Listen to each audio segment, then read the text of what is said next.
অনেকের প্রশ্ন, বাড়ির কাছাকাছি মন্দির থাকা কি ভালো? দেখুন, বাড়ির কাছাকাছি যদি মন্দির থাকে বা বাড়ির সামনে যদি মন্দির থাকে, তাহলে কিন্তু সেই বাড়ির উন্নতিতে একটু অবস্ট্রাকশন আসে। আমি কোন উন্নতির অবস্ট্রাকশনের কথা বলছি?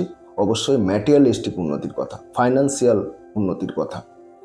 আমাদের এই জগতে যেটা ম্যাক্সিমাম মানুষের ডিজায়ার করে যে ম্যাটেরিয়ালিস্টিক উন্নতি ঘটুক, ফাইন্যান্সিয়াল উন্নতি ঘটুক, সেই সমস্ত উন্নতির ক্ষেত্রে কিন্তু বাধা সৃষ্টি হয়।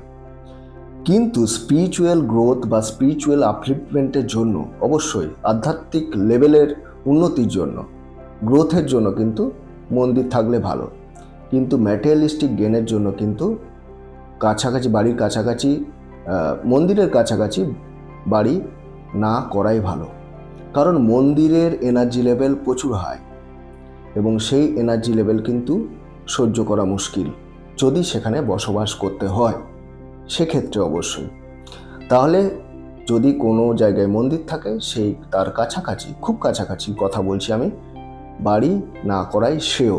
যদি ম্যাটেরিয়ালিস্টিক উন্নতির কেউ যদি ম্যাটেরিয়ালিস্টিক উন্নতি চায় বা ফাইন্যান্সিয়াল উন্নতি চায়, সেক্ষেত্রেই আমি বলছি যে মন্দিরের কাছাকাছি বাড়ি খুব একটা ভালো ফল দেয় না।